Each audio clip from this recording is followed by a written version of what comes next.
বীরভূমের ইলামবাজার ব্লকের ইক্ষুসরা গ্রামের বাসিন্দা আজিজা খাতুন, পিতা শেখ আজাদ বাতিকার অভেদানন্দ বিদ্যাপীঠের ছাত্রী। তিনি চলতি বছরের উচ্চ মাধ্যমিক পরীক্ষার্থী।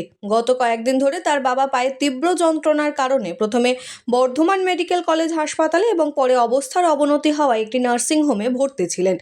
আজ ভোর প্রায় 5টা নাগাদ তিনি শেষ নিঃশ্বাস ত্যাগ করেন। শোকের ছায়া নেমে আসে পরিবারের উপর। ঠিক সেই দিনই ছিল উচ্চ মাধ্যমিকের দ্বিতীয় দিন, ইংরেজি পরীক্ষা। গভীর শোক ও বেদনা বুকে নিয়েও আজিজা মানসিক দৃঢ়তার পরিচয় দেয়। কাকার সঙ্গে ইলামবাজার ব্লকের চুনপলাশী উচ্চ বিদ্যালয়ে অবস্থিত পরীক্ষা কেন্দ্রে নির্ধারিত সময়ে পৌঁছে যায় সে। বাবার মৃত্যুজনিত শোক উপেক্ষা করে পরীক্ষায় অংশ নেওয়ার এই ঘটনা এলাকায় দৃষ্টান্ত স্থাপন করেছে। তার এই মানসিক শক্তি ও শিক্ষার প্রতি দায়বদ্ধতাকে সাধুবাদ জানিয়েছেন স্থানীয় বাসিন্দারা। অ্যাকচুয়ালি এমন কিছু হয়নি। গত এক সপ্তাহ থেকে ওই পায়ে একটু যন্ত্রণা ভোগ করছিল, তো সেই যন্ত্রণা ভোগ করার জন্য আমরা বর্ধমান হসপিটালে প্রথমে অ্যাডমিট করিয়েছিলাম, কিন্তু অবস্থার অবনতি দেখার জন্য পরবর্তীতে সেটাকে ট্রান্সফার করে আবার একটা নার্সিংহোমে ভর্তি করেছিল। তো নার্সিংহোমে ভর্তি করার পরপর আস্তে আস্তে অবনতির দিকে যাচ্ছিল। তো ঠিক আজ সকাল 5টা নাগাদ শেষ নিঃশ্বাস ত্যাগ করেছেন। এবং সবথেকে মর্মাহত ব্যাপার হচ্ছে আজই ওনার আমার ভাইয়ের মেয়ের আজ উচ্চ মাধ্যমিক পরীক্ষা। ভাইয়ের মেয়ের নাম হচ্ছে আজিজা খাতুন।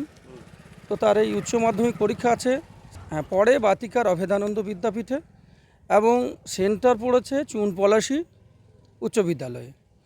তো সেই মর্মাহত অবস্থা থেকেও কিন্তু আমাকে নিয়ে আসতে হলো, যেহেতু একটা প্ল্যাটফর্মের ব্যাপার। কারণ দেখুন, শিক্ষার অঙ্গনে সকলকেই আসতে হয়।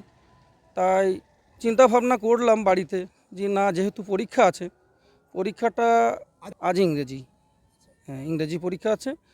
তো আমি জিজ্ঞেস করলাম ভাইজিকে প্রথমে, হারে তুই পরীক্ষা দিতে পারবি?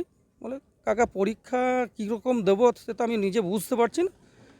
তো বললাম চল, পরীক্ষা যা হবে হোক, পরীক্ষাটা আপাতত অ্যাটেন্ড কর বলে আমি নিয়ে এসেছি ওকে। এখনও পরীক্ষা দিচ্ছে, পরীক্ষার হলের ভিতরেই আছে।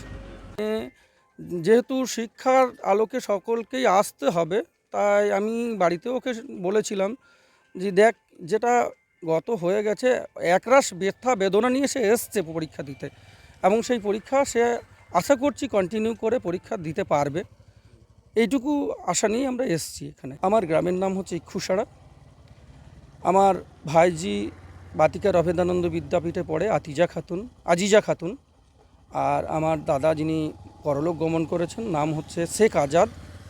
ঠিক আছে। এবং আমার নাম শেখ মোজাম্মেল হক। আমি ওই শেখ আজাদের ভাই এবং আজিজার কাকা।